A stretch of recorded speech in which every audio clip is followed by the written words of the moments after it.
ശ്രീ അദ്വൈതായ ശ്രീവാസാദി ഗൗരവൃന്ദ. ഹരേ കൃഷ്ണ കൃഷ്ണ കൃഷ്ണ ഹരേ ഹരേ, ഹരേ രാമ രാമ രാമ ഹരേ ഹരേ. ഓം നമോ ഭഗവതേ വാസുദേവായ. ഓം നമോ ഭഗവതേ വാസുദേവായ.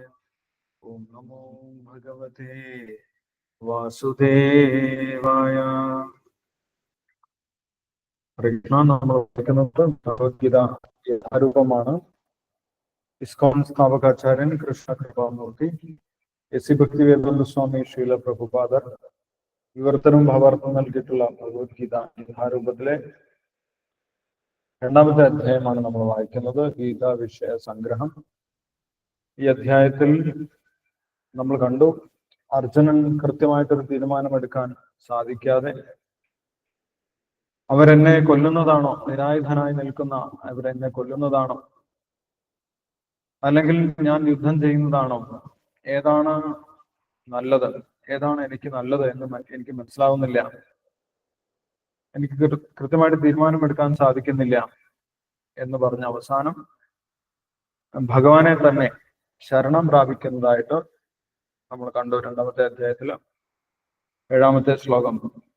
കർപ്പണ്യദോഷോപഹത സ്വഭാവഃ പൃച്ഛാമി ത്വാം ധർമ്മസമ്മൂഢചേതാഃ യത് ശ്രേയസ്യാ നിശ്ചിതം ബ്രൂഹി തന്മേ ശിഷ്യസ്തേഹം ശാധിമാൻ ത്വാം പ്രപന്നം. ഞാൻ അങ്ങേ ശരണം പ്രാപിച്ച എനിക്ക് ആവശ്യമായിട്ടുള്ള നിർദ്ദേശങ്ങൾ നൽകിയാലും എന്നെ ശാസിച്ചാലും ഏതാണോ ശ്രേയസ്കരം, ഏതാണോ എനിക്ക് ശ്രേയസ്കരമായിട്ടുള്ളത്, എന്റെ ജീവിതത്തിനെ പുരോഗതിയിലേക്ക് നയിക്കുന്ന ഉപദേശങ്ങൾ എന്തെല്ലാമാണോ അത് നൽകിയാലും എന്നാണ് അർജുനൻ പറയുന്നത്. അപ്പോൾ ഇവിടെ ഭഗവാൻ ഭഗവത്ഗീതയിൽ നൽകുന്ന ഉപദേശങ്ങളെല്ലാം ഒരു വ്യക്തിയെ പുരോഗതിയിലേക്ക് നയിക്കുന്ന, ശ്രേയസ്സിലേക്ക് നയിക്കുന്ന, ഉയർച്ചയിലേക്ക് നയിക്കുന്ന, വിജയത്തിലേക്ക് നയിക്കുന്ന ഉപദേശങ്ങളാണ് എന്ന് നമുക്ക് കാണാൻ സാധിക്കും. കാരണം അർജുനൻ അതാണ് ചോദിച്ചത്, യത് ശ്രേയസ്യാ നിശ്ചിതം ബ്രൂഹി തന്മേ ശിഷ്യസ്തേഹം ശാധിമാൻ ത്വാം പ്രപന്നം. എനിക്ക് ഏതാണ് ശ്രേയസ്കരം എന്ന് പറഞ്ഞു തരും എന്ന് പറഞ്ഞുകൊണ്ടാണ് അർജുനൻ ഭഗവാനെ ശരണം പ്രാപിച്ചിട്ടുള്ളത്. അതിനുശേഷം ഇവിടെ അർജുനൻ പറയുന്നു, എനിക്ക് രാജ്യം ലഭിച്ചത് കൊണ്ട് മാത്രം, യുദ്ധം ചെയ്ത് യുദ്ധത്തിൽ വിജയിച്ച് രാജ്യം ലഭിച്ചത് കൊണ്ട് മാത്രം എൻ്റെ പ്രശ്നങ്ങൾക്ക് പരിഹാരമാകുന്നില്ല, എൻ്റെ മനസ്സിലെ ദുഃഖങ്ങൾക്ക് ഒരിക്കലും പരിഹാരമാകുന്നില്ല. കാരണം രാജ്യം നേടാൻ വേണ്ടി ഞാൻ എൻ്റെ ബന്ധുക്കളെയെല്ലാം കൊല്ലേണ്ടി വരും, എൻ്റെ പിതൃക്കളെയെല്ലാം വധിക്കേണ്ടി വരും. അപ്പോഴും എൻ്റെ ദുഃഖത്തിന് പരിഹാരമാകുന്നില്ല. അതുകൊണ്ടാണ് ഞാൻ അങ്ങയെ ശരണം പ്രാപിച്ചിട്ടുള്ളത്. അങ്ങേ പോലുള്ള എന്റെ പ്രശ്നങ്ങളൊക്കെ തീരുകയുള്ളൂ എന്നിവിടെ അർജുനൻ തുറന്നു പറയുകയാണ്. ഒരു വ്യക്തിയുടെ, ഒരു മനുഷ്യന്റെ പ്രശ്നങ്ങളൊക്കെ തീരുന്നതിന് ഒരു ഗുരു ആവശ്യമാണ് എന്നിവിടെ അർജുനൻ വ്യക്തമാക്കുന്നുണ്ട്. 8ാമത്തെ ശ്ലോകത്തിൽ, നഹി പ്രപശ്യാമി മമാപനുദ്യ ഉച്ഛോഷണമിന്ദ്രിയാണാം അവാപ്യ ഭൂമാ വസമൃദ്ധം രാജ്യം സുരാണാം അഭിചാധിപത്യം. എനിക്ക് യുദ്ധം ജയിച്ച് വലിയ സമ്പദ് സമൃദ്ധമായിട്ടുള്ള രാജ്യം നേടിയാലും, ശത്രുക്കളൊന്നുമില്ലാത്ത സമാധാനപൂർണമായിട്ടുള്ള രാജ്യം നേടിയാൽ പോലും എന്റെ പ്രശ്നങ്ങൾക്ക് പരിഹാരമാകുന്നില്ല എന്നാണ് അർജുനൻ പറയുന്നത്. നമുക്ക് അതിന്റെ ഭാവാർത്ഥം, വിവർത്തനം ഭാവാർത്ഥം വായിക്കാം. അതിനുശേഷം എന്താണ് അവിടെ പറയുന്നതെന്ന് ശ്രീല പ്രഭാതർ വിശദീകരിക്കുന്നുണ്ട്. നമുക്ക് ഡിസ്കസ് ചെയ്യാം. അപ്പോൾ 8ാമത്തെ ശ്ലോകം വായിച്ചോളൂ. 2ാമത്തെ അധ്യായത്തിലെ 8ാമത്തെ ശ്ലോകം. നഹി പ്രപശ്യാമി മമാപനുച്ഛോഷണമിന്ദ്രിയാണാം അവാപ്യ ഭൂമാവസമൃദ്ധം രാജ്യം സുരാണാം അഭിചാധിപത്യം. അരണുഷമതജ്ജ് വായിച്ചു. ഹരേ കൃഷ്ണ പ്രഭു. ഓം നമോ ഭഗവതേ വാസുദേവായ. ശ്ലോകം 8.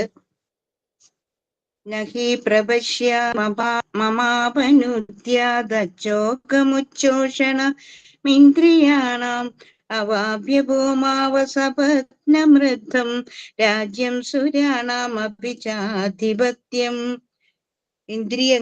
ഭാവാർത്ഥം: ഇന്ദ്രിയങ്ങളെ അലട്ടുന്ന ഈ ദുഃഖത്തെ ശമിപ്പിക്കാൻ ഒരു ഉപായവും ഞാൻ കാണുന്നില്ല. ഈ ഭൂമിയിൽ സമ്പൽ സമൃദ്ധവും എതിരാളികൾ ഇല്ലാത്തതും ദേവന്മാർക്ക് സ്വർഗത്തിലുള്ളതുപോലെ പരമാധികാരത്തോടെയുമുള്ള സാമ്രാജ്യം ലഭിച്ചാൽ പോലും എനിക്ക് ഈ ദുഃഖത്തെ അകറ്റാൻ സാധിക്കുകയില്ല. ശ്രീല പ്രഭുപാദ് കി ജയ്. ഭാവാർത്ഥം: മതസിദ്ധാന്തങ്ങളെയും നീതിശാസ്ത്രങ്ങളെയും മുൻനിർത്തിക്കൊണ്ടുള്ള വാദമുഖങ്ങൾ ഒട്ടേറെ ഉന്നയിക്കുന്നുണ്ടെങ്കിലും ആത്മീയ ഗുരുവായ കൃഷ്ണന്റെ സഹായം കൂടാതെ തന്റെ യഥാർത്ഥ പ്രശ്നത്തിന് പരിഹാരം കണ്ടെത്താൻ അർജുനനെ സാധിച്ചില്ല എന്നു കാണാം. ജീവിതത്തിലെ നീറുന്ന പ്രശ്നങ്ങൾക്ക് പരിഹാരം കാണുന്നതിന് തന്റെ ജ്ഞാനം കൊണ്ടാവില്ലെന്ന് അദ്ദേഹം മനസ്സിലാക്കി. കൃഷ്ണനെ പോലുള്ള ഒരു ആധ്യാത്മിക ആചാര്യന്റെ സഹായമില്ലാതെ ഇവയ്ക്ക് പരിഹാരം കാണാൻ സാധിക്കുന്നതല്ല. പാണ്ഡിത്യം, ജ്ഞാനം, ഉന്നത സ്ഥാനം ഇവയെല്ലാം പ്രശ്നപരിഹാരത്തിൽ ഉപയോഗശൂന്യമായി തീരുന്നു. കൃഷ്ണനെ പോലുള്ള ഒരു ആത്മീയ ആചാര്യനു മാത്രമേ ഇക്കാര്യത്തിൽ സഹായിക്കാൻ കഴിയൂ.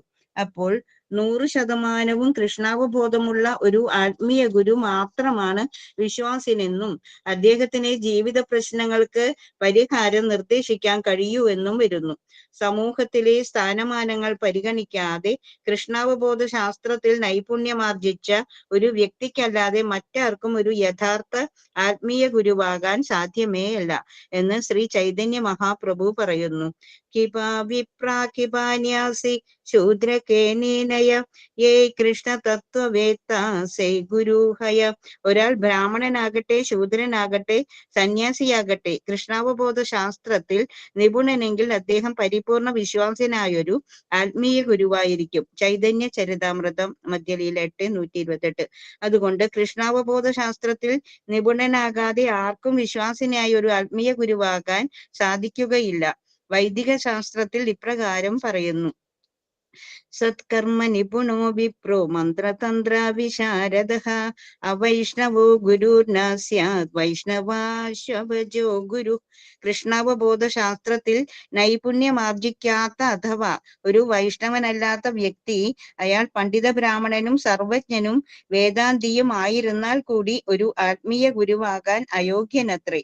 എന്നാൽ നീചകുലത്തിൽ പിറന്നവനായാലും കൃഷ്ണാവബോധ തത്വം ഉൾക്കൊള്ളുന്നുവെങ്കിൽ അഥവാ വൈഷ്ണവനാണെങ്കിൽ അദ്ദേഹത്തിന് ആത്മീയ ആചാര്യൻ ആകാം. പത്മപുരാണം: ജനനം, വാർദ്ധക്യം, രോഗം, മരണം എന്നിങ്ങനെ ഭൗതിക ജീവിത സംബന്ധികളായ പ്രശ്നങ്ങളൊന്നും ധനാർജനം കൊണ്ടോ സാമ്പത്തിക അഭിവൃദ്ധി കൊണ്ടോ പരിഹരിക്കാവുന്നതല്ല. അർത്ഥസമ്പത്തുക്കളാൽ വികസിച്ചതും ജീവിത സൗകര്യങ്ങളുമെല്ലാം ഉള്ളതുമായ അനേകം രാജ്യങ്ങൾ ഈ ഭൂമുഖത്തുണ്ട്. എന്നാൽ അവിടെയും ഭൗതികമായ ജീവിത പ്രശ്നങ്ങൾ നിലനിൽക്കുന്നു. മനുഷ്യർ വിവിധ മാർഗങ്ങളിലൂടെ സമാധാനം തേടി അലയുകയാണ്. യഥാർത്ഥമായ ആനന്ദം നേടണമെങ്കിൽ അവർ ഭഗവാൻ കൃഷ്ണനെ അല്ലെങ്കിൽ കൃഷ്ണ സിദ്ധാന്തം ഉൾക്കൊള്ളുന്ന ഭഗവത്ഗീത, ഭാഗവതം എന്നീ ഗ്രന്ഥങ്ങളെ കൃഷ്ണനെ പ്രതിനിധീകരിക്കുന്ന കൃഷ്ണാവബോധം ലഭിച്ച വ്യക്തിയിൽ കൂടി സമീപിക്കുക തന്നെ വേണം. ഗാർഹികം, സാമൂഹികം, രാഷ്ട്രീയം, അന്താരാഷ്ട്രീയം എന്നിവകളാൽ ഉളവാകുന്ന മനക്ലേശങ്ങൾ ഒഴിവാക്കാൻ സാമ്പത്തിക അഭിവൃദ്ധിക്കോ സുഖഭോഗങ്ങൾക്കോ കഴിയുകയില്ല. അങ്ങനെ സാധിക്കുമായിരുന്നെങ്കിൽ ഭൂലോകത്തിന്റെ സമഗ്ര ആധിപത്യമോ ദേവന്മാർക്ക് സ്വർഗലോകത്തിലുള്ളതുപോലുള്ള പരമാധികാരമോ ലഭിച്ചാലും ഈ ദുഃഖം തന്നെ വിട്ടൊഴിയില്ല എന്ന് അർജുനൻ പറയുമായിരുന്നില്ല. അതുകൊണ്ടാണ് അദ്ദേഹം കൃഷ്ണാവബോധത്തെ ശരണം പ്രാപിച്ചത്. സമാധാനത്തിലേക്കും ഒത്തൊരുമയിലേക്കുമുള്ള മാർഗം അതുതന്നെ. സാമ്പത്തിക അഭിവൃദ്ധിക്കും ലോകാധിപത്യത്തിനും പ്രകൃതി വിക്ഷോഭങ്ങൾ ഏതു നിമിഷവും അറുതി വരുത്തിയേക്കാം. ആളുകൾ ചന്ദ്രനിൽ പര്യവേഷണം നടത്തുന്നത് പോലെ ഉപരിഗ്രഹങ്ങളിലേക്കുള്ള ഉയർച്ചയും ഒറ്റയടിക്ക് ഇല്ലാതാവാം. ഇത് ഭഗവത്ഗീത ഊന്നി പറയുന്നുണ്ട്. ക്ഷീണേ പുണ്യേ മർത്യലോകം വിശന്തി. സത്കർമ്മങ്ങളുടെ ഫലം അവസാനിക്കുമ്പോൾ ജീവാത്മാക്കൾ ആനന്ദത്തിന്റെ കൊടുമുടിയിൽ നിന്ന് വീണ്ടും ജീവിതത്തിന്റെ പടുകുഴിയിലേക്ക് വീഴുന്നു. ലോകത്തിൽ അസംഖ്യം രാഷ്ട്രീയ നേതാക്കൾ അങ്ങനെ വീണിട്ടുണ്ട്. ആ വീഴ്ചകൾ പിന്നീടുള്ള വിലാപങ്ങൾക്ക് കാരണങ്ങളായി തീരുന്നു. അതുകൊണ്ട് ദുഃഖങ്ങളെ എന്നേക്കുമായി അവസാനിപ്പിക്കണമെങ്കിൽ അർജുനൻ ചെയ്യുന്നത് പോലെ കൃഷ്ണനെ സർവാത്മന ആശ്രയിക്കുക തന്നെ വേണം. തന്റെ പ്രശ്നങ്ങൾക്ക് വ്യക്തമായ പരിഹാരം ഉണ്ടാക്കണമെന്ന് അർജുനൻ കൃഷ്ണനോട് അപേക്ഷിച്ചു. ഇതാണ് കൃഷ്ണാവബോധത്തിന്റെ വഴി. ഹരേ കൃഷ്ണ ഹരേ കൃഷ്ണ കൃഷ്ണ കൃഷ്ണ ഹരേ ഹരേ, ഹരേ രാമ രാമ രാമ ഹരേ ഹരേ. ഹരേ കൃഷ്ണ പ്രഭുജി. താങ്ക് യു പ്രഭുജി. ഹരേ കൃഷ്ണ. ഹരേ കൃഷ്ണ. താങ്ക് യു ഷമദജി. ഹരേ കൃഷ്ണ. അപ്പോൾ ഇവിടെ അർജുനന്റെ പ്രത്യേകത എന്താണ്? അർജുനൻ ശരിയായിട്ടുള്ള ഒരു ഗുരുവിനെ സ്വീകരിച്ചു. ഏറ്റവും ഉത്തമനായിട്ടുള്ള ഗുരുവിനെ തന്നെയാണ് അർജുനൻ സ്വീകരിച്ചിട്ടുള്ളത്. കൃഷ്ണം വന്ദേ ജഗദ്ഗുരു. ലോകത്തിന് മുഴുവൻ ഗുരുവാണ്. എല്ലാ ജ്ഞാനത്തിന്റെയും ഉറവിടമാണ് ഭഗവാൻ. അങ്ങനെയുള്ള ഭഗവാനെ തന്നെ ഗുരുവായി സ്വീകരിക്കാനുള്ള ഭാഗ്യം അർജുനനുണ്ടായി. മാത്രമല്ല, അർജുനൻ ഇവിടെ വ്യക്തമാക്കുന്നത്, അർജുനന്റെ വാക്കുകളിൽ നിന്ന് നമുക്ക് മനസ്സിലാക്കാൻ സാധിക്കും, അർജുനന് സ്വന്തം പ്രശ്നം എന്താണെന്ന് മനസ്സിലായി. അതാണ് അർജുനന്റെ സവിശേഷത. ഇവിടെ അർജുനൻ പറയുന്നു, എനിക്ക് വലിയ സാമ്രാജ്യം, ഭൂമിയിൽ യാതൊരു ശത്രുക്കളുമില്ലാത്ത സമ്പൽ സമൃദ്ധമായ സ്വർഗീയ രാജ്യങ്ങൾ പോലെയുള്ള ഒരു സാമ്രാജ്യം ലഭിച്ചാൽ പോലും എന്റെ ദുഃഖത്തിന് പരിഹാരമാകുന്നില്ല എന്നാണ് അർജുനൻ പറയുന്നത്. അപ്പോൾ അർജുനന് സ്വന്തം പ്രശ്നം എന്താണെന്ന് മനസ്സിലായി. എന്താണ് പ്രശ്നം? മനസ്സിന് സമാധാനമില്ല, മനസ്സിന് യാതൊരു സ്വസ്ഥതയുമില്ല. അതാണ് എന്റെ പ്രശ്നം. അല്ലാതെ രാജ്യം ലഭിക്കാത്തതോ രാജാവാകാത്തതോ അധികാരം നഷ്ടപ്പെട്ടതോ ഇതൊന്നുമല്ല യഥാർത്ഥത്തിൽ എന്റെ പ്രശ്നം. എന്താണ് പ്രശ്നം? മനസ്സിലാണ് പ്രശ്നം. മനസ്സിനൊരു സമാധാനമില്ല, മനസ്സ് വളരെയധികം അസ്വസ്ഥമാണ്. ഇതാണ് പ്രശ്നത്തിന്റെ കാരണം. അപ്പോൾ അസ്വസ്ഥമായിട്ടുള്ള മനസ്സിന് ഭൗതികമായിട്ടുള്ള എന്തെങ്കിലും നേട്ടങ്ങൾ കൊണ്ട് പരിഹാരം ഉണ്ടാകും എന്ന് ഉണ്ടാകില്ല എന്ന് അർജുനന് വ്യക്തമായിട്ട് അറിയാം. ഇപ്പൊ കുറെ പണം ലഭിച്ചത് കൊണ്ടോ അല്ലെങ്കിൽ എന്തെങ്കിലും സ്ഥാനം ലഭിച്ചത് കൊണ്ടോ മനസ്സിന്റെ പ്രശ്നം മാറുന്നില്ല, മനസ്സിന്റെ അസ്വസ്ഥത ഇല്ലാതാകുന്നില്ല എന്നാണ് അർജുനൻ പറയുന്നത്. അപ്പോൾ അർജുനന്റെ ഒരു പോസിറ്റീവ് ആയിട്ടുള്ള കാര്യം, പലർക്കും എന്താണ് സ്വന്തം പ്രശ്നം എന്ന് പോലും മനസ്സിലാക്കാൻ സാധിക്കില്ല. അല്ല, എന്താണ് പ്രശ്നം എന്ന് മനസ്സിലാവുന്നില്ല, പക്ഷെ ഒരു സുഖവുമില്ല എന്ന് ആൾക്കാർ പറയും. പക്ഷെ ഇവിടെ അർജുനന് മനസ്സിലായി, എന്റെ പ്രശ്നം ഭൗതികമായിട്ടുള്ളൊരു പ്രശ്നമല്ല, ഭൗതികമായിട്ട് സാമ്പത്തികമായിട്ട് നേട്ടമില്ലാത്തതല്ല എന്റെ പ്രശ്നം, രാജ്യം ലഭിക്കാത്തതല്ല യഥാർത്ഥത്തിൽ പ്രശ്നം. രാജ്യം ലഭിച്ചാൽ പോലും എനിക്ക് യാതൊരു സന്തോഷവും ഉണ്ടാവില്ല, സുഖവും ഉണ്ടാവില്ല എന്നാണ് പറയുന്നത്. നഹി പ്രപശ്യാമി മമ്മാപനത്യ ചോകമുച്ചോഷണമിന്ദ്രിയാണാം അവാപ്യ ഭൂമാവസവത്നമൃതം രാജ്യം സുരാണാം അഭിജാതിപത്യം. ദേവന്മാർക്കുള്ളത് പോലെയുള്ള രാജ്യം കിട്ടിയാൽ പോലും എന്റെ പ്രശ്നങ്ങൾക്ക് പരിഹാരമാകില്ല. അപ്പോൾ ഭഗവാൻ എന്ത് വേണം? യുദ്ധം ചെയ്ത് രാജ്യം നേടാൻ സഹായിക്കുകയല്ല വേണ്ടത്, തനിക്ക് ആവശ്യമായിട്ടുള്ള ഉപദേശങ്ങളൊക്കെ തന്ന് തന്റെ അസ്വസ്ഥമായിട്ടുള്ള മനസ്സിനെ വീണ്ടും സമാധാനപ്പെടുത്തുകയാണ് വേണ്ടത്. അതാണ് തനിക്ക് ആവശ്യം എന്ന് അർജുനൻ പറയുന്നു. എങ്ങനെ യുദ്ധം ചെയ്യാമെന്നല്ല ഭഗവാൻ പറഞ്ഞു തരേണ്ടത്, അതല്ല അർജുനൻ ചോദിച്ചത്. എങ്ങനെ യുദ്ധം ചെയ്ത് കൗരവരെ തോൽപ്പിക്കാം, അതല്ല അർജുനൻ അറിയേണ്ടത്. അർജുനൻ ചോദിക്കുന്നത് മനസ്സ് സ്വസ്ഥമാകാനുള്ള വഴിയാണ്. എങ്ങനെ ഈ അസ്വസ്ഥമായിട്ടുള്ള മനസ്സിനെ സമാധാനപ്പെടുത്താം? അപ്പോൾ അതിനുള്ള വഴിയും ഭഗവത്ഗീതയിൽ ഭഗവാൻ പറഞ്ഞു തരുന്നുണ്ട്.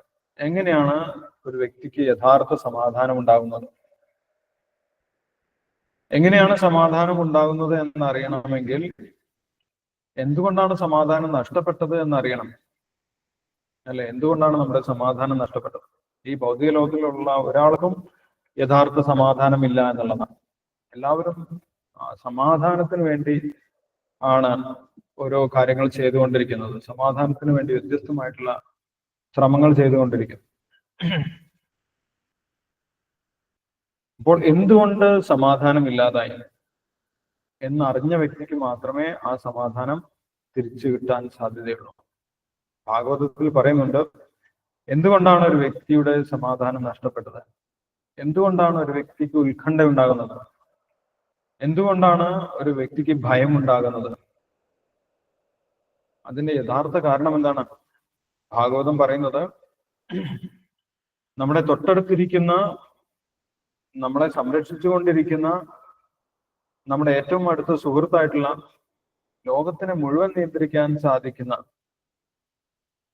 ഭഗവാനെ മറന്നുപോയത് കൊണ്ടാണ് നമ്മുടെ സമാധാനം നഷ്ടപ്പെട്ടു പോയത്. നമ്മുടെ സംരക്ഷകനായിട്ടുള്ള, നമ്മുടെ സുഹൃത്തായിട്ടുള്ള ഭഗവാനെ മറന്നത് മുതൽ ഒരു വ്യക്തിയുടെ സമാധാനം നഷ്ടപ്പെടും. ഭയം ഉണ്ടാകും. ഭയം ദ്വിതീയാ അഭിനിവേശസ്യ എന്ന് ഭാഗവതത്തിൽ പറയും. ഇപ്പോഴാണ് ഭയം ഉണ്ടാകുന്നത്. ഭഗവാനെ തൊട്ടടുത്തിരിക്കുന്ന, ഹൃദയത്തിൽ തൊട്ടടുത്തിരിക്കുന്ന ഭഗവാനെ മറക്കുന്നത് കൊണ്ടാണ് ഭയം ഉണ്ടാകുന്നത്. എന്തുകൊണ്ടാണ് ഭയം? ഞാൻ ഒറ്റയ്ക്കായിപ്പോയി, എന്നെ രക്ഷിക്കാൻ ആരുമില്ല എന്ന് ചിന്തിക്കുമ്പോഴാണ് ഭയം ഉണ്ടാകുന്നത്. അല്ലെ, നമ്മളെ രക്ഷിക്കാൻ ആരെങ്കിലും ഉണ്ട്, സർവശക്തിയുമുള്ള ഒരു വ്യക്തി നമ്മളെ സംരക്ഷിക്കാൻ എപ്പോഴും നമ്മുടെ കൂടെയുണ്ട് എന്ന് അറിയുകയാണെങ്കിൽ, അത് യഥാർത്ഥത്തിൽ തിരിച്ചറിഞ്ഞു കഴിഞ്ഞാൽ പിന്നെ ഭയത്തിന്റെ ആവശ്യമില്ല, സമാധാനമുണ്ടാവും. തൊട്ടടുത്ത് ഇരിക്കുന്ന ഭഗവാൻ നമ്മുടെ സുഹൃത്താണ്, നമ്മളെ സഹായിക്കുന്ന വ്യക്തിയാണ്, നമ്മളെ ശിക്ഷിക്കാനിരിക്കുന്ന വ്യക്തിയല്ല, നമ്മളെ ഏതെങ്കിലും വിധത്തിൽ സംരക്ഷിക്കാൻ വേണ്ടി, നമ്മളെ സഹായിക്കാൻ വേണ്ടി, നമ്മളെ ഉയർച്ചയിലേക്ക് കൊണ്ടുപോകാൻ വേണ്ടി ഇരിക്കുന്ന വ്യക്തിയാണ് ഭഗവാൻ എന്നറിഞ്ഞ വ്യക്തിക്ക് സമാധാനമുണ്ടാകും.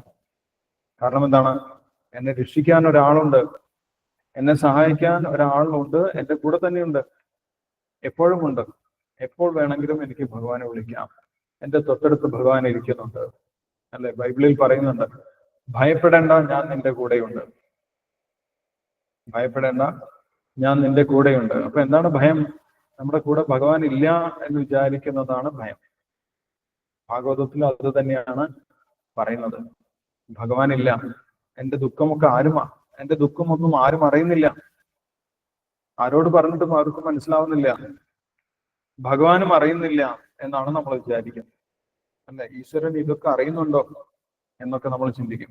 അപ്പൊ ഭഗവാനെ പൂർണ്ണമായിട്ട് മറന്നുപോയി ഇരുട്ടിലിരിക്കുന്നത് കൊണ്ടാണ് ഈ ഭയം, അസ്വസ്ഥത, മനസ്സിന് സ്വസ്ഥതയില്ലാതിരിക്കുന്നത്, ഉത്കണ്ഠ. അതിന്റെ കാരണം ഭഗവാനെ മറന്നുപോയത് കൊണ്ടാണ്. അപ്പൊ ഭഗവാനെ എങ്ങനെ ഓർക്കാം, തിരിച്ചു ഭഗവാനുമായിട്ട് എങ്ങനെ വീണ്ടും ബന്ധം പുനഃസ്ഥാപിക്കാം എന്നുള്ളത് ഭഗവത്ഗീതയിൽ ഭഗവാൻ പറഞ്ഞു തരുന്നുണ്ട്. അതുകൊണ്ടാണ് ഓരോ അധ്യായത്തിനും നമ്മൾ നോക്കിക്കഴിഞ്ഞാൽ കാണാൻ സാധിക്കും, യോഗം എന്നാണ് ഓരോ അധ്യായത്തിനും പേര്. അല്ലെ, യോഗം. ഇവിടെ അർജുന വിഷാദയോഗം, അതേപോലെ സാഖ്യയോഗം, ജ്ഞാനയോഗം, കർമ്മയോഗം, ധ്യാനയോഗം, ഭക്തിയോഗം, ജ്ഞാന യോഗം, സന്യാസയോഗം എന്ന് പറഞ്ഞിട്ട് വ്യത്യസ്ത യോഗങ്ങളാണ് ഭഗവത്ഗീതയിൽ ഭഗവാൻ പറഞ്ഞു തരുന്നത്. എന്താണ് യോഗം? എങ്ങനെ ഭഗവാനുമായിട്ട് ഉള്ള മറന്നുപോയിട്ടുള്ള ബന്ധം വീണ്ടെടുക്കാം, പുനഃസ്ഥാപിക്കാം എന്ന് പറയുന്നതാണ് യോഗം. കണക്ഷൻ. യോഗം എന്ന് പറഞ്ഞു കഴിഞ്ഞാൽ കണക്ഷൻ, മീറ്റിംഗ്. വീണ്ടും ഭഗവാനെ കാണാം, അതെങ്ങനെ സാധിക്കും? അപ്പൊ ഭഗവാന്റെ സംരക്ഷണത്തിലേക്ക് തിരിച്ചു പോകാതെ നമ്മൾക്ക് ഒരിക്കലും സമാധാനം ഉണ്ടാവുകയില്ല എന്ന് ഭഗവാൻ അറിയാം. അതുകൊണ്ടാണ് വ്യത്യസ്ത യോഗങ്ങളിലൂടെ ഭഗവാനെ കുറിച്ച് അറിയാനും ഭഗവാനുമായിട്ട് നമ്മൾക്കുള്ള ബന്ധം പുനഃസ്ഥാപിക്കാനും നേരിട്ട് ഭഗവാനുമായിട്ട് ബന്ധപ്പെടാനുള്ള മാർഗങ്ങൾ പറഞ്ഞു തരുന്നതും ഭഗവാൻ ഈ ഭഗവത്ഗീതയിൽ നമുക്ക് ഈ യോഗങ്ങളൊക്കെ പറഞ്ഞു തരുന്നതും അതിനു വേണ്ടിയിട്ടാണ്, നമ്മുടെ നഷ്ടപ്പെട്ട ബന്ധം പുനഃസ്ഥാപിക്കാൻ വേണ്ടിയിട്ട്. അതാണ് എനിക്ക് വേണ്ടത് എന്നാണ് അർജുനൻ പറയുന്നത്. അതാണ് എനിക്ക് ആവശ്യം, അല്ലാതെ രാജ്യതന്ത്രമല്ല, ഈ യുദ്ധത്തിൽ എങ്ങനെ ജയിക്കാം, രാജ്യം നേടാം, ഇതൊന്നുമല്ല ഞാൻ ചോദിക്കുന്നത്. എൻ്റെ മനസ്സിന് സ്വസ്ഥതയില്ല, അതെങ്ങനെ തിരിച്ചു കിട്ടും, അതിനുള്ള മാർഗമാണ് എനിക്കറിയേണ്ടത്. അപ്പം ഇത് ഭഗവാന് പറഞ്ഞു തരാൻ സാധിക്കുമെന്ന് അർജുനൻ അറിയാം. ഭഗവാനാണ് സർവോത്തമനായിട്ടുള്ള ഗുരു. അത് എല്ലാ മഹർഷീശ്വരന്മാരും പറഞ്ഞ് അർജുനന് നേരത്തെ തന്നെ അറിയാവുന്ന കാര്യമാണ്. അർജുനൻ കേട്ടിട്ടുള്ളതാണ് ഭഗവാൻ ആരാണ് എന്നുള്ള കാര്യം. അപ്പോൾ അർജുനൻ നേരിട്ട് ഭഗവാനെ തന്നെ ശരണം പ്രാപിച്ചു. അർജുനന്റെ തൊട്ടു മുന്നിൽ ഭഗവാൻ ഉണ്ടായിരുന്നു. അപ്പോൾ ശീലപ്രഭാതർ ഇവിടെ വിശദീകരിക്കുന്നുണ്ട്, നമ്മൾക്ക് നേരിട്ട് ഭഗവാൻ നമ്മുടെ മുന്നിലില്ല അല്ലെ. നമ്മൾ ചോദിക്കും, അർജുന്റെ മുന്നിൽ തന്നെ ഭഗവാൻ ഉണ്ടായിരുന്നു. അതുകൊണ്ട് അർജുന് വളരെ എളുപ്പമായിരുന്നു. തൊട്ടടുത്തിരിക്കുന്ന ഭഗവാനോട് ശരണം പ്രാപിച്ചാൽ മതി. നമ്മളെന്ത് ചെയ്യും അല്ലെ? നമ്മുടെ തൊട്ട മുന്നിൽ ഭഗവാനെ നമ്മൾ കാണുന്നില്ല. അപ്പോൾ ഇവിടെ ശീലപ്രഭാതർ പറയുന്നത്, ഗുരുവാകാൻ യോഗ്യനായുള്ള വ്യക്തി ആരാണ് യഥാർത്ഥ ഗുരു? ഒരു വ്യക്തിയെ മാനസികമായിട്ടുള്ള ഇങ്ങനെയുള്ള എല്ലാ പ്രശ്നങ്ങളിൽ നിന്നും മോചിപ്പിച്ച് ഭഗവാനുമായിട്ട് ബന്ധപ്പെടുത്താൻ സാധിക്കുന്ന ഗുരു ആരാണ്? ആ ഗുരുവിന്റെ യോഗ്യതകളാണ് ഇവിടെ ഭാവാർത്ഥത്തിൽ ശീലപ്രഭാതര് പറയുന്നത്. ചൈതന്യ മഹാപ്രഭു പറയുന്നുണ്ട് ആരാണ് ഗുരു എന്നുള്ള കാര്യം. കിബാ വിപ്ര കിബാന്യാസി ശൂദ്രകേനായ ഏ കൃഷ്ണതത്വവേദോ സേ ഗുരു ഹയ എന്നാണ് പറയുന്നത്.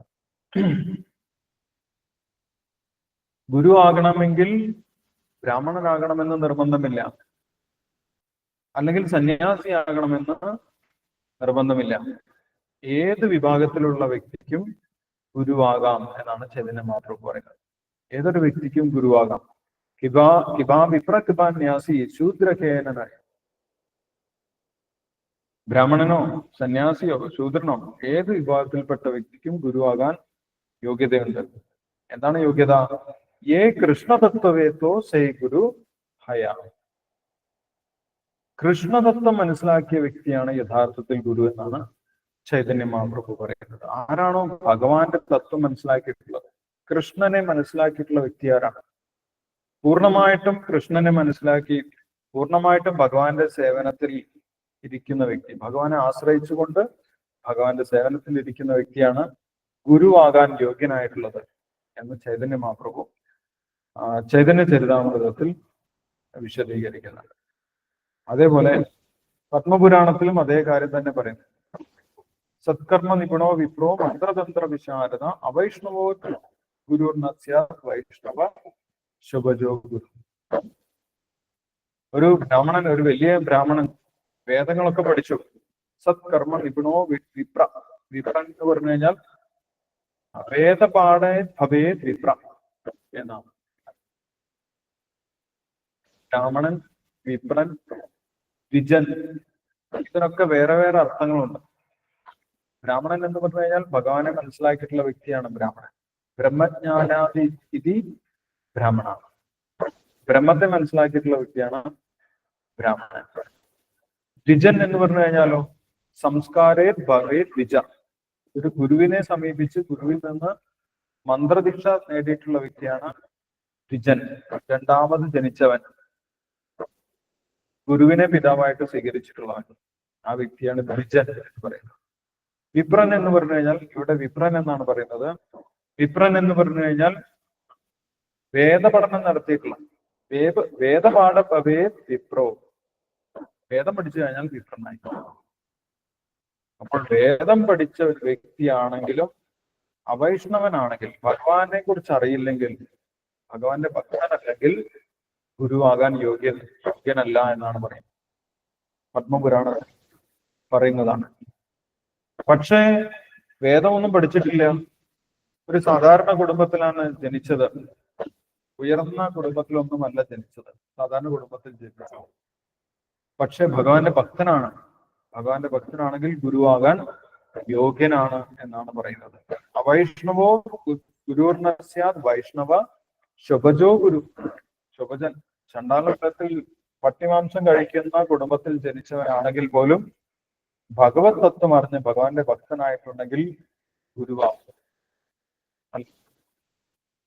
അതിന് ഉദാഹരണം കാണിക്കുന്നതാണ് ഹരിദാസ് ഠാക്കൂറിന്റെ ജന്മം. ഹരിദാസ് ഠാക്കൂറിന്റെ കഥ നമ്മൾ കേട്ടിട്ടുണ്ടാവും. ഹരിദാസ് ഠാക്കൂർ മുസ്ലിം കുടുംബത്തിലാണ് ജനിച്ചത്, മുഹമ്മദീയ കുടുംബത്തിലാണ് ജനിച്ചത്. പക്ഷെ അദ്ദേഹം 24 മണിക്കൂറും ഭഗവാന്റെ നാമം ജപിക്കും. ഹരേ കൃഷ്ണ കൃഷ്ണ കൃഷ്ണ ഹരേ ഹരേ, ഹരേ രാമ രാമ രാമ ഹരേ ഹരേ അങ്ങനെ ജപിച്ചുകൊണ്ടിരിക്കും. അദ്ദേഹത്തിന് വലിയ ബുദ്ധിമുട്ടൊക്കെ ഉണ്ടാക്കി. ആളുകള് മുസ്ലിം കുടുംബത്തിൽ ജനിച്ചിട്ടും ഭഗവാന്റെ നാമം ജപിക്കുന്നത് കൊണ്ട് അവിടെയുള്ള ഖാസിയുടെ അടുത്തൊന്നും വലിയ ശിക്ഷയൊക്കെ കിട്ടി. 12 മാർക്കറ്റ് പ്ലേസിൽ വെച്ച് അദ്ദേഹത്തിനെ ചാട്ടവാറിട്ട് അടിച്ചു കൊല്ലാൻ വേണ്ടി ഉത്തരവിട്ടു. അങ്ങനെ അദ്ദേഹത്തിനെ ചാട്ടവാറടിച്ചു. അദ്ദേഹം ബോധം നഷ്ടപ്പെട്ടതുപോലെ, മരിച്ചതുപോലെ അദ്ദേഹത്തിനെ ഗംഗാ നദിയിലേക്ക് എടുത്തെറിഞ്ഞു. പക്ഷെ അദ്ദേഹം മരിച്ചു പോയില്ല. ഭഗവാന്റെ കാരുണ്യം കൊണ്ട് അദ്ദേഹം വീണ്ടും അതേപടി തിരിച്ചു വന്നു. അപ്പൊ അങ്ങനെയുള്ള ഹരിദാസ് ഠാക്കൂറിനോട് അവർ ചോദിക്കുന്നുണ്ട്, നിനക്ക് ഇത്രയും അടിയൊക്കെ കിട്ടിയിട്ടും നീ എന്തുകൊണ്ട് ഭഗവാന്റെ നാമം ഉപേക്ഷിക്കുന്നില്ല? ഈ ഭഗവാന്റെ നാമം ജപിക്കാതിരുന്ന പോലെ അപ്പോൾ ഇങ്ങനെ അടിയൊന്നും കിട്ടാതിരിക്കില്ലേ എന്ന് ചോദിക്കുന്ന സമയത്ത് ഹരിദാസ് ഠാക്കൂർ പറയുന്നു, എന്താണ്, ഞാൻ ഉപേക്ഷിച്ചാലും എന്നെ നാമം ഉപേക്ഷിക്കുന്നില്ല. ഞാൻ ഭഗവാന്റെ നാമം ഉപേക്ഷിക്കാൻ ശ്രമിക്കുകയാണ്, പക്ഷെ ആ നാമം എന്നെ ഉപേക്ഷിക്കുന്നില്ല. അത്രയ്ക്കും ആ നാമവുമായിട്ട് ബന്ധപ്പെട്ടു പോയി. 24 മണിക്കൂറും ഭഗവാന്റെ നാമം ജപിക്കും. 3 ലക്ഷം നാമം ഒരു ദിവസം ജപിക്കും ഹരിദാസ് ഠാക്കൂർ. അപ്പോൾ അദ്ദേഹം ജനിച്ചത് മുസ്ലിം കുടുംബത്തിലാണ്. ആ മുസ്ലിം കുടുംബത്തിൽ ജനിച്ച ഹരിദാസ് ഠാക്കൂറിനെയാണ് ചൈതന്യ മഹാപ്രഭു നാമാചാര്യനായിട്ട് പ്രഖ്യാപിച്ചത്. ഈ നാമത്തിന്റെ ലോകം മുഴുവൻ പ്രചരിപ്പിക്കാൻ യോഗ്യനായിട്ടുള്ള ആചാര്യൻ ആരാണ്? നാമാചാര്യ ഹരിദാസ് ഠാക്കൂർ. അദ്ദേഹം ജനിച്ചത് ഏത് കുടുംബത്തിലാണ് എന്നൊന്നും ചൈതന്യ മഹാപ്രഭു നോക്കിയില്ല. അദ്ദേഹം ഭഗവാന്റെ ഭക്തനാണ്, ശുദ്ധഭക്തനാണ്. അദ്ദേഹം ഭഗവാന്റെ നാമം നിരന്തരമായിട്ട് ജപിക്കുന്നു. അപ്പൊ ഭഗവാനെ മനസ്സിലാക്കി ഭഗവാന്റെ ഭക്തി ചെയ്യുന്നവരാണ് ഗുരു ആകാൻ യോഗ്യതയുള്ളത് എന്നാണ് ശാസ്ത്രങ്ങളിൽ പറയുന്നത്. അപ്പോൾ അങ്ങനെയുള്ള ഒരു വ്യക്തിയാണ് ഗുരുവായിട്ട് സ്വീകരിക്കേണ്ടത് എന്ന് പറയുന്നത്. അർജുനന് നേരിട്ട് ഭഗവാനെ സ്വീകരിക്കാൻ സാധിച്ചു. എന്നാൽ അതേ ഭഗവാന്റെ തത്വം മനസ്സിലാക്കിയുള്ള ഗുരു പരമ്പരയിലൂടെയാണ് നമ്മൾ ഭഗവാനെ മനസ്സിലാക്കുന്നതും. അങ്ങനെയുള്ള ഗുരുവിനെയാണ് നമ്മൾ ഒരു ആധ്യാത്മിക ഗുരുവായിട്ട് സ്വീകരിക്കേണ്ടത് എന്നും പറയുന്നു. അപ്പൊ നമ്മൾക്ക് ഇവിടെ ഈ ഭഗവത്ഗീത നമ്മൾ വായിക്കുന്നതും അങ്ങനെയുള്ള വളരെ വ്യക്തമായിട്ടുള്ള ഗുരുപരമ്പരയിലുള്ള ആചാര്യന്റെ ഭാവാർത്ഥമാണ് നമ്മൾ വായിക്കുന്നത്, അല്ലെ? ഭഗവത്ഗീത യഥാരൂപം എന്ന് പറയുന്നത് ചൈതന്യ മഹാപ്രഭുവിന്റെ അതേ ഗുരുപരമ്പരയിൽ വരുന്ന ആചാര്യനാണ് എ.സി. ഭക്തിവേദാന്ത സ്വാമി ശ്രീല പ്രഭുപാദർ എന്ന് പറയുന്നത്. വ്യാസദേവന്റെയും മധ്വാചാര്യരുടെയും അതേപോലെ നാരദ മഹർഷിയുടെയും ചൈതന്യ മഹാപ്രഭുവിന്റെ ഒക്കെ ഗുരുപരമ്പരയിൽ വരുന്ന ആ യഥാർത്ഥമായിട്ടുള്ള ഭഗവാന്റെ ശുദ്ധഭക്തനായിട്ടുള്ള ആചാര്യനാണ് എ.സി. ഭക്തിവേദാന്ത സ്വാമി ശ്രീല പ്രഭുപാദർ. അപ്പോൾ നമ്മൾക്ക് ശരണം പ്രാപിക്കാൻ അങ്ങനെയുള്ള ഗുരു നമ്മുടെ മുന്നിൽ തന്നെയുണ്ട്.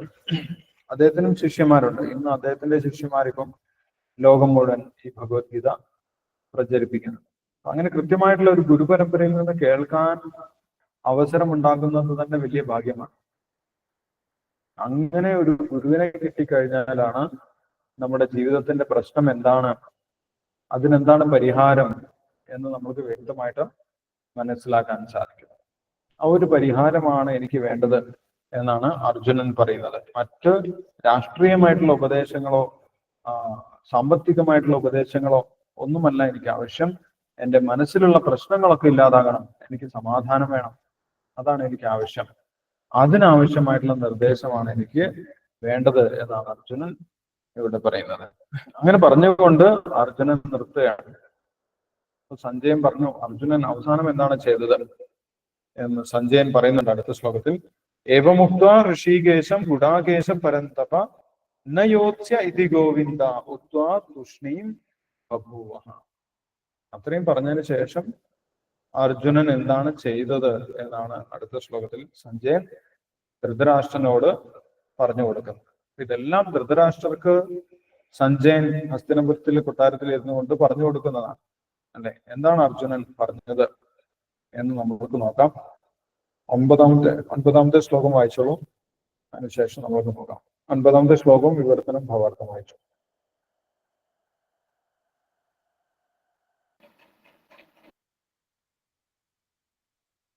ആരാണ് വായിക്കുന്നത്? ഹരേ കൃഷ്ണ പ്രഭുജി. ഹരേ കൃഷ്ണ. യെസ്, ജയശ്രീ മാതാജി വായിച്ചു. ഓം നമോ ഭഗവതേ വാസുദേവായ. സഞ്ജയ ഉവാച ഏവമുക്ത്വാ ഹൃഷീകേശം ഗുഡാകേശ പരം തപ നയോത്സ്യ ഇതി ഗോവിന്ദമുക്ത്വാ തുഷ്ണീം ബഭുവഃ. വിവർത്തനം. സഞ്ജയൻ പറഞ്ഞു, ഇത്രയും പറഞ്ഞിട്ട് ശത്രുസംഹാരിയായ അർജുനൻ വീണ്ടും ഗോവിന്ദ, ഞാൻ യുദ്ധം ചെയ്യുകയില്ല എന്ന് കൃഷ്ണനെ ഉണർത്തിച്ചുകൊണ്ട് മൗനം പൂണ്ടു. ഭാവാർത്ഥം. ജയശ്രീല പ്രഭുപാദ്. അർജുനൻ യുദ്ധം ചെയ്യാതെ പോർക്കളം വിട്ട് ഭിക്ഷാടനത്തിനായി പുറപ്പെടുന്നു എന്നറിയുമ്പോൾ ധൃതരാഷ്ട്രർക്ക് വലിയ സന്തോഷമായിരുന്നിരിക്കണം. എന്നാൽ സഞ്ജയൻ അദ്ദേഹത്തെ പരന്തപ അഥവാ ശത്രുക്കളെ സംഹരിക്കാൻ കഴിവുള്ളവൻ എന്ന പദപ്രയോഗം കൊണ്ട് നിരാശപ്പെടുത്തി. കുടുംബത്തോടുള്ള മമതാബന്ധം നിമിത്തം അല്പസമയത്തേക്ക് വൃഥ ദുഃഖത്തിനടിമപ്പെട്ടുവെങ്കിലും അർജുനൻ സർവോത്തമ ഗുരുവായ കൃഷ്ണനെ ഒരു ശിഷ്യൻ എന്ന പോലെ ശരണം പ്രാപിച്ചു. കുടുംബസ്നേഹം മൂലമുളവായ മിഥ്യാവിലാപത്തിൽ നിന്ന് ക്ഷണേന വിമുക്തനായി. ആത്മസാക്ഷാത്കാരത്താൽ അഥവാ കൃഷ്ണാവബോധത്താൽ പ്രകാശിതനായി. അർജുനൻ നിശ്ചയമായും യുദ്ധം ചെയ്യുമെന്ന് ഇത് സൂചിപ്പിക്കുന്നു. അർജുനൻ കൃഷ്ണന്റെ ഉപദേശത്താൽ ഉദ്ബുദ്ധനായി അവസാനം വരെ പൊരുതുമെന്നത് കൊണ്ട് ധൃതരാഷ്ട്രർക്ക് നൈരാശ്യത്തിനേ വഴിയുള്ളൂ. ഹരേ കൃഷ്ണ പ്രഭുജി. ഹരേ കൃഷ്ണ. ഹരേ കൃഷ്ണ. താങ്ക് യു ജയശ്രീ മാതാജി. ഹരേ കൃഷ്ണ. അപ്പോൾ ഇവിടെ അർജുനൻ തനിക്ക് ആവശ്യമായിട്ടുള്ള ഉപദേശം വേണം, തൻ്റെ മനസ്സിന് സമാധാനം ലഭിക്കുന്നതിന് ആവശ്യമായിട്ടുള്ള ഉപദേശം വേണം എന്ന് പറഞ്ഞതിന് ശേഷം അർജുനൻ എന്ത് പറഞ്ഞു എന്നാണ് സഞ്ജയൻ പറയുന്നത്. ഏവമുക്ത്വാ ഋഷികേശം ഗുഡാകേശ പരന്തപ. ഋഷികേശനോട്, ഋഷികേശം എന്ന് പറയുമ്പോൾ ഋഷികേശനോട്, ഭഗവാനോട് ആര് പറഞ്ഞു? ഗുഡാകേശ. ഗുഡാകേശൻ പറഞ്ഞു. ഗുഡാകം എന്ന് പറഞ്ഞു കഴിഞ്ഞാൽ ഉറക്കം, നിദ്രയെ ജയിച്ചവൻ, അജ്ഞാനത്തെ വിജയിച്ചവൻ എന്നാണ് ഗുഡാകേശൻ എന്നുള്ള വാക്കിന്റെ അർത്ഥം. അർജുനനെയാണ് ഗുഡാകേശൻ എന്ന് പറയുന്നത്. ആ ഋഷികേശനോട് ഗുഡാകേശൻ എന്ത് പറഞ്ഞു? ഏവം ഉക്ത്വാ, ഏവം ഉക്ത്വാ, ഇങ്ങനെ പറഞ്ഞു. എന്താണ് പറഞ്ഞത്? നയോച്യ ഇതി ഗോവിന്ദ ഉക്ത്വാ തൂഷ്ണീം ബഭൂവഃ. ഞാൻ യുദ്ധം ചെയ്യുകയില്ല, ഞാൻ യുദ്ധം ചെയ്യുകയില്ല എന്ന് പറഞ്ഞു. ഭഗവാനെ, ഞാൻ യുദ്ധം ചെയ്യുന്നില്ല. നയോച്യ ഇതി ഗോവിന്ദ, അല്ലയോ ഗോവിന്ദ, ഭഗവാനെ കൃഷ്ണ, ഞാൻ യുദ്ധം ചെയ്യുന്നില്ല. നയോച്യ ഇതി ഗോവിന്ദ ഉക്ത്വാ തൂഷ്ണീം ബഭൂവഃ. അങ്ങനെ പറഞ്ഞതിന് ശേഷം തൂഷ്ണീം ബഭൂവഃ, പിന്നെ ഒന്നും പറഞ്ഞില്ല. അങ്ങനെ പറഞ്ഞിട്ട് മിണ്ടാതെ നിന്നു, അല്ലെങ്കിൽ മിണ്ടാതിരുന്നു എന്നാണ് പറയുന്നത്. അർജുനൻ അവസാനം എന്താണ് പറഞ്ഞത്? ഭഗവാന്റെ ഉപദേശത്തിന്റെ മുന്നേ ഞാൻ യുദ്ധമൊന്നും ചെയ്യുന്നില്ല ഗോവിന്ദ, ഞാൻ യുദ്ധം ചെയ്യുന്നില്ല എന്ന് പറഞ്ഞുകൊണ്ട് ഇരുന്നു എന്നാണ് പറയുന്നത്. സഞ്ജയൻ പറയാം, ഏവം ഉക്ത്വാ ഋഷികേശം ഗുഡാകേശ പരന്തപ എന്ന് പറയും. പരന്തപ, പരന്തപ എന്ന് പറഞ്ഞതിന് പ്രത്യേകം അർത്ഥമുണ്ട്. അതാണ് ഭാവാർത്ഥത്തിൽ ശ്രീല പ്രഭുപാദർ വിശദീകരിക്കുന്നത്. പരന്തപ എന്ന് ആരെയാണ് ഇവിടെ സഞ്ജയൻ പറഞ്ഞിട്ടുള്ളത്?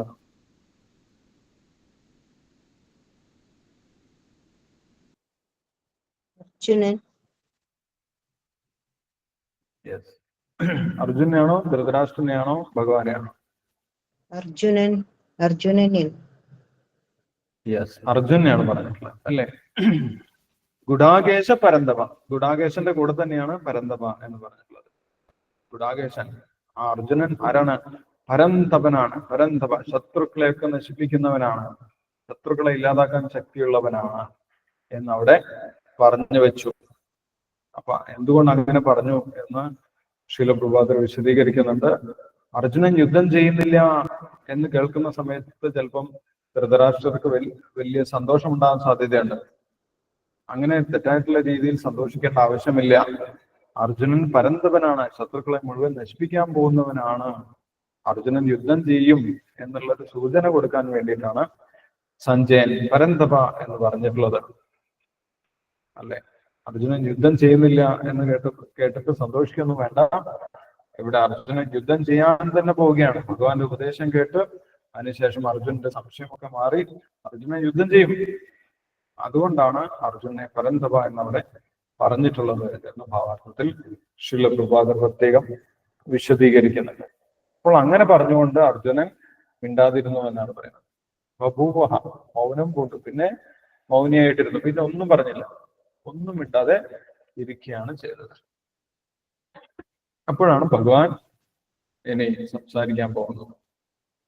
എങ്ങനെയാണ് ഭഗവാൻ സംസാരിച്ചത്, എങ്ങനെയാണ് ഭഗവാൻ സംസാരിക്കാൻ ആരംഭിക്കുന്നത് എന്നാണ് അതിന്റെ പ്രത്യേകതയാണ് അടുത്ത ശ്ലോകത്തിൽ പറയുന്നത്. 10ാമത്തെ ശ്ലോകത്തിൽ തമുവാച ഋഷികേശ പ്രഹസന്നിവ ഭാരത സേനയോർമധ്യേ വിഷീദന്തമിദം വച. തമുവാച, ശേഷം അത് പറഞ്ഞു. ഋഷികേശനായിട്ടുള്ള ഭഗവാൻ പറഞ്ഞു. എങ്ങനെ പറഞ്ഞു എന്നിവിടെ വിശദീകരിക്കുന്നുണ്ട്. അത് നമ്മൾക്ക് നോക്കാം. 10ാമത്തെ ശ്ലോകം കൂടി വായിക്കാം. 10ാമത്തെ ശ്ലോകം വിവർത്തനം ഭാഗം വായിച്ചോളൂ, അതിനുശേഷം ഡിസ്കസ് ചെയ്യാം. ഹരേ കൃഷ്ണ പ്രഭുജി, വായിക്കട്ടെ. ഓം നമോ ഭഗവതേ വാസുദേവായ. തമുവാച ഋഷികേശ പ്രഹസന്നിവ ഭാരത സേനയോരുഭയോർമധ്യേ വിഷീദന്തമിദം വച. വിവർത്തനം ഭാവാർത്ഥം. ശ്രീല പ്രഭുപാദ് ജയ്. അല്ലയോ ഭരത, അപ്പോൾ ഇരു സൈന്യങ്ങളുടെയും നടുവിൽ വെച്ച് മന്ദഹാസത്തോടെ കൃഷ്ണൻ ദുഃഖിതനായ അർജുനനോട് പറഞ്ഞു. ഭാവാർത്ഥം. ഉറ്റമിത്രങ്ങളായ ഋഷികേശനും ഗൂഢാകേശനും തമ്മിലുള്ള സംഭാഷണം തുടരുകയാണ്. സുഹൃത്തുക്കളാകിയാൽ ഇരുവരും ഒരേ നിലയിലുള്ളവരാണ്. ഒരാൾ സ്വമേധയാ മറ്റേയാളുടെ ശിഷ്യനായി. സ്നേഹിതൻ ശിഷ്യനായതോർത്താണ് കൃഷ്ണൻ മന്ദഹസിച്ചത്. എല്ലാവരുടെയും പ്രഭുവായിക്കൊണ്ട് സർവേശ്വരനായ അദ്ദേഹം എപ്പോഴും ഉന്നത പദത്തിൽ വർത്തിക്കുന്നു. ഇങ്ങനെയാണെങ്കിലും ഭഗവാൻ ഭക്തന്മാരുടെ ഇഷ്ടാനുസരണം സുഹൃത്ത്, മകൻ, കാമുകൻ എന്നീ വേഷങ്ങൾ സ്വീകരിക്കാൻ സമ്മതിക്കുന്നു. ഗുരുവായി സ്വീകരിച്ചപ്പോൾ ഉടൻ തന്നെ അദ്ദേഹം ഗുരുസ്ഥാനം സ്വീകരിക്കുകയും ആചാര്യൻ ശിഷ്യനോടെന്ന പോലെ ഗാംഭീര്യത്തോടെ യഥാവിധി സംസാരിക്കുകയും ചെയ്യുന്നു. ഗുരു ശിഷ്യന്മാർ തമ്മിലുള്ള ഈ സംവാദം ഇരു സൈന്യങ്ങളുടെയും നടുവിൽ വെച്ചായിരുന്നതിനാൽ രണ്ടു കൂട്ടർക്കും ഗുണപ്രദമായെന്ന് വേണം കരുതാൻ. ഏതെങ്കിലും പ്രത്യേക വ്യക്തിക്കോ സമൂഹത്തിനോ വർഗത്തിനോ വേണ്ടിയുള്ളവയല്ല ഭഗവത്ഗീത വചനങ്ങൾ. ഏവർക്കും ഉൾക്കൊള്ളാൻ വേണ്ടിയുള്ളതാണ്. ശത്രുക്കൾക്കും മിത്രങ്ങൾക്കും അത് കേൾക്കാൻ ഒരേ വിധം അർഹതയുണ്ട്. ഹരേ കൃഷ്ണ പ്രഭുജി. ഹരേ കൃഷ്ണ. താങ്ക് യു ഗീതമദജി. ഹരേ കൃഷ്ണ. അപ്പോൾ ഭഗവാൻ എങ്ങനെയാണ് സംസാരിച്ചത് എന്നാണ് ഇവിടെ സഞ്ജയൻ പറയുന്നത്.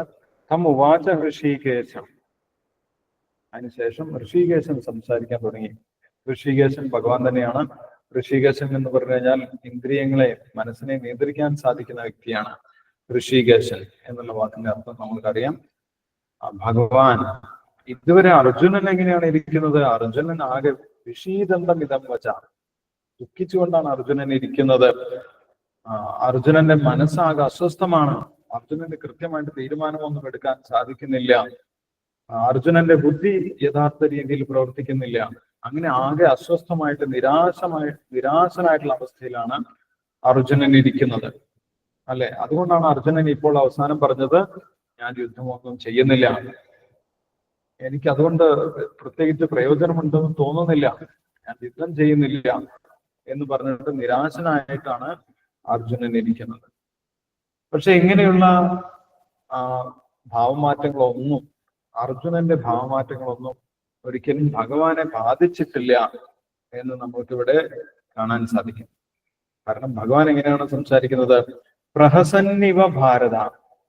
അത് ഭഗവാൻ പുഞ്ചിരിച്ചുകൊണ്ടാണ് സംസാരിക്കുന്നത്. യുദ്ധഭൂമിയിലാണ് നിൽക്കുന്നത്, അർജുനൻ കരഞ്ഞ് വിലപിക്കുകയാണ്, അല്ലെ? ആ സമയത്തും ഭഗവാൻ എങ്ങനെയാണ് സംസാരിക്കുന്നത്? പ്രഹസന്നിവ ഭാരത. ഭഗവാൻ പുഞ്ചിരിച്ചുകൊണ്ടാണ് സംസാരിക്കുന്നത്. ആ പുഞ്ചിരിയുടെ കാരണം എന്ത് വിചാരിച്ചിട്ടാണ് ഭഗവാൻ പുഞ്ചിരിച്ചത് എന്ന് ഭാവാർത്ഥത്തിൽ ശ്രീല പ്രഭുപാദർ പറയുന്നുണ്ട്. നേരത്തെ അർജുനൻ വലിയ വലിയ കാര്യങ്ങളൊക്കെ സംസാരിച്ചു, അല്ലെ? യുദ്ധം ചെയ്തു കഴിഞ്ഞാൽ കുലക്ഷയം ഉണ്ടാകും, ഇവർ ആദതായികളാണെങ്കിലും നമ്മൾ കൊല്ലാൻ പാടില്ല, കൊന്നു കഴിഞ്ഞാൽ പാപമുണ്ടാകും, ഇവരെല്ലാവരും സ്വജനങ്ങളാണ്, സ്വജനങ്ങളെ കൊല്ലാൻ പാടില്ല, അല്ലെ? ഇങ്ങനെയുള്ള വ്യത്യസ്തമായിട്ടുള്ള യുദ്ധം നടത്തി കഴിഞ്ഞാൽ വലിയ ദുഃഖത്തിനാണ് അത് കാരണമുണ്ടാവുക, ഒരിക്കലും സുഖത്തിന് അത് കാരണമാവുകയില്ല. ഇങ്ങനെയുള്ള കാര്യങ്ങളൊക്കെ അർജുനൻ ഒരു പണ്ഡിതനെ പോലെ സംസാരിച്ചിട്ടുണ്ടായിരുന്നു. പക്ഷെ എന്നിട്ടും അതിനുശേഷം കൃത്യമായിട്ടുള്ള തീരുമാനമൊന്നും എടുക്കാൻ സാധിക്കാതെ പെട്ടെന്ന് തന്നെ അർജുനൻ ഭഗവാനെ ഗുരുവായിട്ട് സ്വീകരിച്ചു. ഇതുവരെ വലിയ പണ്ഡിതനായിട്ട് സംസാരിച്ചു, പക്ഷേ ഇപ്പോൾ എന്ത് ചെയ്തിരിക്കുന്നു? തന്നെ ഗുരുവായിട്ട് സ്വീകരിച്ചിരിക്കുന്നു.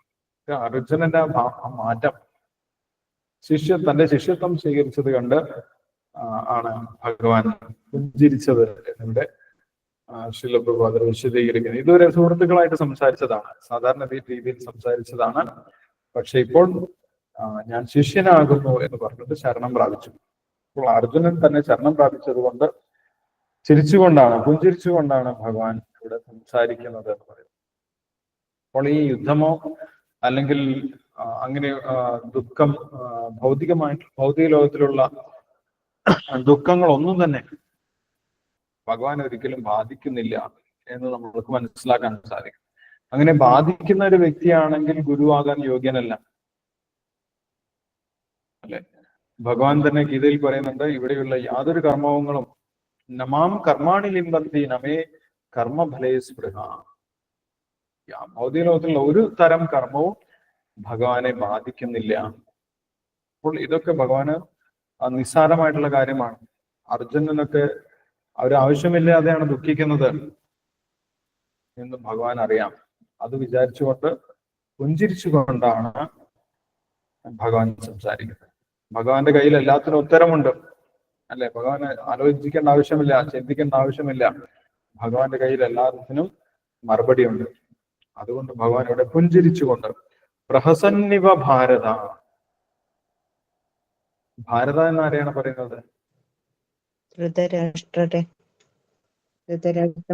ധൃതരാഷ്ട്രനെയാണ് ഭാരത എന്ന് പറയുന്നത്, അല്ലെ? ഭാരത അല്ലയോ ഭാരത എന്ന് പറയുന്നത് സഞ്ജയൻ ധൃതരാഷ്ട്രനെ വിളിക്കുന്നതാണ്. സേനയോരുഭയോർ മധ്യേ വിഷീദന്തമിതം വച. ഇവിടെ ഭഗവാൻ ഉപദേശം, ഭഗവാന്റെ വാക്കുകൾ ഉരുവിടുന്നതിന് പോവുകയാണ്. എവിടെ വെച്ചിട്ടാണ് ഈ വാക്കുകൾ പറഞ്ഞിട്ടുള്ളത്, ഭഗവാൻ തന്റെ ഉപദേശം നൽകിയിട്ടുള്ളത് എന്ന് സഞ്ജയൻ ഇവിടെ വ്യക്തമാക്കുന്നു. സേനയോരുഭയോർ മധ്യേ വിഷീദന്തമിതം വച. രണ്ട് സൈന്യത്തിന്റെയും മധ്യത്തിൽ വെച്ചാണ്, രഹസ്യമായിട്ട് എവിടേക്കും കൂട്ടിക്കൊണ്ടുപോയിട്ടല്ല ഈ ഭഗവത്ഗീത ഉപദേശിച്ചിട്ടുള്ളത്. രണ്ട് സൈന്യത്തിന്റെയും നടുവിൽ വെച്ച് മറ്റുള്ളവർക്കും കേൾക്കാം. ഈ ഭഗവത്ഗീത ഉപദേശം എല്ലാവർക്കും സ്വീകരിക്കാം. ആർക്കൊക്കെയാണോ താല്പര്യമുള്ളത് എല്ലാവർക്കും ഭഗവത്ഗീത ഉപദേശം സ്വീകരിക്കാം. അതിൽ നിന്ന് ആരെയും മാറ്റി നിർത്തുന്നില്ല എന്ന് കാണിക്കുന്നതിന് വേണ്ടി ആ സൈന്യത്തിന്റെ നടുവിൽ വെച്ച് തന്നെയാണ്, യുദ്ധഭൂമിയിൽ വെച്ചാണ് ഭഗവത്ഗീത ഉപദേശിച്ചത്. അപ്പോൾ ആർക്കും ഭഗവത്ഗീത സ്വീകരിക്കാം. അതിന് യാതൊരു വിഭാഗീയതയുമില്ല. ഏത് വിഭാഗത്തിൽപ്പെട്ട ആളുകൾക്കും യാതൊരു തടസ്സവും ഇല്ലാതെ ആർക്കൊക്കെയാണോ ഭഗവാനിൽ വിശ്വാസമുള്ളത്, ആർക്കൊക്കെയാണോ ഭഗവാന്റെ വാക്കുകളിൽ വിശ്വാസമുള്ളത്, അവർക്കെല്ലാവർക്കും ഭഗവത്ഗീത സ്വീകരിക്കാം. അതിനുവേണ്ടി രഹസ്യമായിട്ടുള്ള പബ്ലിക് ആയിട്ടുള്ള ഒരു പ്ലാറ്റ്ഫോമിൽ വെച്ചാണ്, പൊതുസ്ഥലത്ത് വെച്ച്, യുദ്ധഭൂമിയുടെ നടുക്ക് വെച്ചാണ്, സേനയോരുഭയോർ മധ്യേ ഒരു പബ്ലിക് പ്ലേസിൽ വെച്ചാണ് ഭഗവാൻ ഈ ഭഗവത്ഗീത ഉപദേശിക്കുന്നത്. രഹസ്യമായിട്ടല്ല ഭഗവാൻ ഉപദേശിച്ചത്. അതിന്റെ കാരണം എന്താണെന്നാണ് ശ്രീല പ്രഭുപാദർ പറയുന്നത്. ഭഗവത്ഗീത വചനങ്ങൾ ഏവർക്കും ഉൾക്കൊള്ളാൻ വേണ്ടിയുള്ളതാണ്. ശത്രുക്കൾക്കും മിത്രങ്ങൾക്കും അത് കേൾക്കാൻ ഒരേവിധം അർഹതയുണ്ട്. ഏത് പക്ഷത്തിലുള്ളവർക്കും ഭഗവത്ഗീത കേൾക്കാം, ഏത് രാജ്യത്തിലുള്ളവർക്കും ഭഗവത്ഗീത കേൾക്കാം. ആരാണോ ഭഗവത്ഗീത കേൾക്കുന്നത്, ആരാണോ ഭഗവത്ഗീത മനസ്സിലാക്കുന്നത്, അവർക്ക് എല്ലാവർക്കും അതിന്റെ പ്രയോജനമുണ്ട്. ഭഗവത്ഗീത പഠിക്കുന്നതിൽ നിന്ന് ആരെയും മാറ്റി നിർത്തിയിട്ടില്ല. ഭഗവത്ഗീത ഏതെങ്കിലും ഒരു വിഭാഗത്തിന്റെ ഗ്രന്ഥമല്ല എന്ന് പ്രഖ്യാപിക്കുന്നതിന് വേണ്ടിയിട്ടാണ് ഇങ്ങനെ പബ്ലിക്കായിട്ട് പൊതുസ്ഥലത്ത് വെച്ച് യുദ്ധഭൂമിയുടെ മധ്യേ വിഷീദന്തമിതം വച്ച ഈ വാക്കുകൾ ഭഗവാന്റെ വാക്കുകൾ ഭഗവത്ഗീത പറഞ്ഞിട്ടുള്ളത് എന്നാണ് പറയുന്നത്. എന്താണ് ഭഗവാൻ ആദ്യം പറഞ്ഞിട്ടുള്ളത് എന്ന് അടുത്ത ശ്ലോകത്തിലുണ്ട്. അത് നമുക്ക് അടുത്ത ദിവസങ്ങളിൽ നോക്കാം. ഇപ്പോൾ നമ്മൾക്ക് ഇതുവരെ വായിച്ചതിൽ എന്തെങ്കിലും സംശയമുണ്ടെങ്കിൽ ഡിസ്കസ് ചെയ്യാം. അതിനുശേഷം നമ്മൾക്ക് ശ്ലോകം വായിക്കാം.